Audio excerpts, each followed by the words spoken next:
بسم الله الرحمن الرحيم. நல்ல விவசாயம் வந்தா நாட்டு ஜனாதிபதிக்கு 2 கிலோ கொடுப்பேன். எது? மரவள்ளி கிழங்கு. விவசாயம் நல்லா வந்துருச்சு.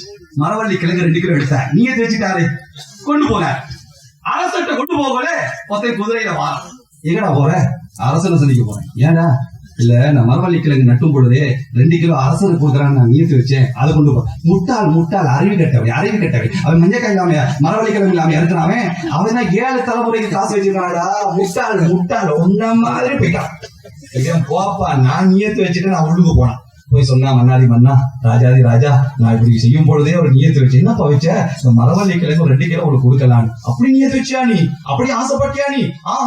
வை என்று சொன்னோட இவர் போய் சந்தோஷமா வச்சார். வச்சோன்னு ராஜா சொன்னாரா, இந்த பாரு, எனக்கு நெருங்கையா அனுப்ப முடியாது, நீ அப்பவே நீ என்ன நினைச்சிட்டியே, அதனால பாருங்க, விலை உயர்ந்த வெள்ளை என்ற குதிரை, அதை உனக்கு அன்பளிப்பா தாரேன், நீ அதை எடுத்துட்டு போட்ட.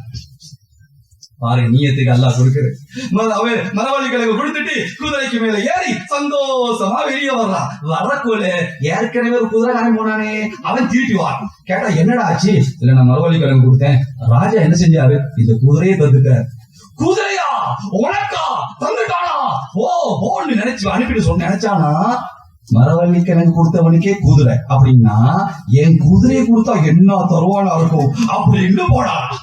போயிட்டு, ராஜாதி ராஜா, என்னப்பா ராஜா, எனக்கு ரொம்ப விருப்பமான குதிரை, ரொம்ப சிறப்பான குதிரை, ரொம்ப வேகம், சொல்லப்பா விஷயத்த. இல்ல, இத உங்களுக்கு அன்பளிப்பா கொண்டு வந்தேனா?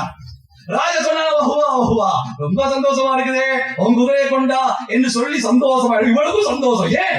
மரவள்ளி கிழங்குக்கே குதிரைன்னா குதிரைக்கு என்ன கிடைக்கும் என்று சந்தோஷமா போய் கட்டினா. அங்க கட்டி ஓடி போய் குதிரையை கட்டி ஓடி வந்து நின்னா.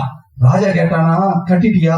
ஆமா ராஜா, என் குதிரை உங்களுக்காக நீ கட்டி வச்சுட்ட ராஜா. அப்படியா? அப்படின்னா அதற்கு பகரமாக இந்த 2 கிலோ மஞ்சக்காவை கொண்டு போனா, மரவள்ளி கிழங்க கொண்டு போனா. நாசமா போச்சு. சொல்ல, மரவள்ளி கிழங்கு கொடுத்தவன் குதிரைக்காக நீ கொடுக்கல, குதிரையை கொடுத்தவன் எதற்கோ கொடுத்தான். எங்க அல்லாஹ் அந்த அரசனை விட மோசமா? நீங்க 4 மாசம் கொடுக்குறீங்களே பேரு, யாருக்காக வேண்டி கொடுக்குறீங்க? எதற்கு கொடுக்குறீங்க? உலகத்துல தீன் ஹயாத்தா வரும் இல்லையா? வேற என்ன கிடைக்க போகுது உங்களுக்கு? அல்லாஹ் உங்களை கைவிடுவானா? ஒரு காலமும் கைவிட மாட்டான்.